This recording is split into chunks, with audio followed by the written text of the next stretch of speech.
যে সমাজ সেবা, জনসেবা, জনগণের পাশে দাঁড়ানো, গণসংযোগ রক্ষা করা, মানুষের সমস্যা নিয়ে ডিল করা, আন্দোলন করা, লড়াই করা, এটা মাস্টারি থেকে বড়, এটা উকালতি থেকে বড়, এটা ডাক্তারি থেকে বড়, এটা ইঞ্জিনিয়ারিং থেকে বড়, এটা এমএলএশিপ থেকে বড়, এটা এমপিশিপ থেকে বড়, এটা মন্ত্রিত্ব থেকে বড়। গণসংযোগ। মহাত্মা গান্ধী যারা কয় যে বিংশ শতাব্দীর মানব ইতিহাসের এক শ্রেষ্ঠ ব্যক্তিত্ব লেগা মোহনদাস করমচাঁদ গান্ধী, মহাত্মা গান্ধী 1869 খ্রিস্টাব্দের 2 অক্টোবর গুজরাটের পোরবন্দরে জন্ম, আর 1948 সালের 30 জানুয়ারি দিল্লিতে মহাত্মা গান্ধীর মৃত্যু। এই মহাত্মা গান্ধী যখন লন্ডন থেকে ব্যারিস্টারি পাস করে এসলাম, তখন কোন সময় ব্যারিস্টারি পাস করে তো ছাড়তেই খানি কথা না। ব্যারিস্টারি পাস করে লন্ডন থেকে দক্ষিণ আফ্রিকায় কৃষ্ণাঙ্গদের বিরুদ্ধে শ্বেতাঙ্গ শাসকদের অত্যাচার চিঠিটার প্রতিবাদে আন্দোলন শুরু করলো। পরে মহাত্মা গান্ধী কইলা যে আমি দক্ষিণ আফ্রিকাতে আন্দোলন করতাম, ও ব্রিটিশ শাসন তো আমার ভারত, অথবা আমি দক্ষিণ আফ্রিকা থেকে তার আন্দোলনের ক্ষেত্রটা ভারতবর্ষে নিয়ে এলাম। এন্ড ইট ওয়াজ ইন 1915, 1915 সালে। তখন মহাত্মা গান্ধীর বয়স 46, তখন মহাত্মা গান্ধীর বয়স 46। 46 বছর বয়সে যখন মহাত্মা গান্ধী ভারতবর্ষের কংগ্রেসের নেতৃত্বে, কংগ্রেসের আগে 1885 মহাত্মা গান্ধী ভারতবর্ষে আসার 30 বছর আগে ভারতের জাতীয় কংগ্রেসের জন্ম হয়েছে। It was a platform for freedom struggle, for freedom movement.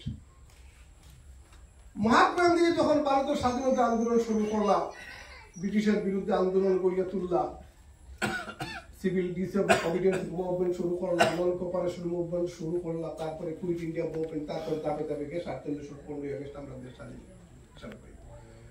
তখন মহাত্মা গান্ধীর সমসাময়িক যারা মানুষ আসলা, যারা একই সাথে লন্ডনের ব্যারিস্টারি পড়াতে আসলা, এরা তো বোম্বে হাইকোর্টে উকালতি শুরু করছে, ক্যালকাটা হাইকোর্টে উকালতি শুরু করছে।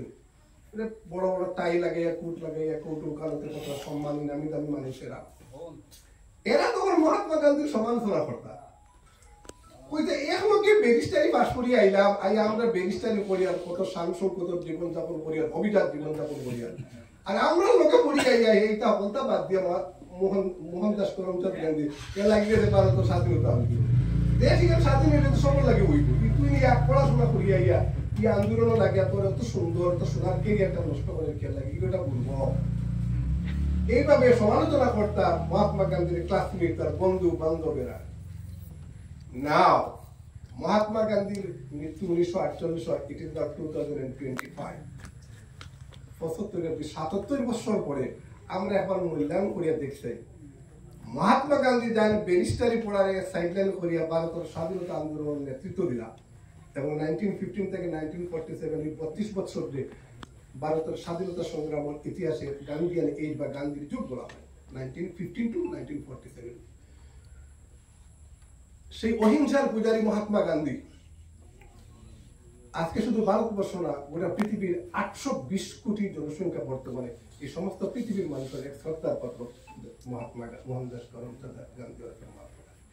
আর যারা সমালোচনা করতো মহাত্মা গান্ধী, এরাই কিন্তু আজকে পৃথিবী চিনা দূরের কথা, সারা ভারতবর্ষের মানুষের চিনা দূরের কথা, যে জায়গাতে কৌটু উকালতি করতো তারা আশপাশ অঞ্চলের মানুষও চিনে না, জানে না, এবং এরাই স্মরণ আছে। আমি উদাহরণটা এর লাগে দিলাম যে সমাজ সেবা, জনসেবা, জনগণের পাশে দাঁড়ানো, গণসংযোগ রক্ষা করা, মানুষের সমস্যা নিয়ে ডিল করা, আন্দোলন করা, লড়াই করা, এটা মাস্টারি থেকে বড়, এটা উকালতি থেকে বড়, এটা ডাক্তারি থেকে বড়, এটা ইঞ্জিনিয়ারিং থেকে বড়, এটা এমএলএশিপ থেকে বড়, এটা এমপিশিপ থেকে বড়, এটা মন্ত্রিত্ব থেকে বড়। গণসংযোগ।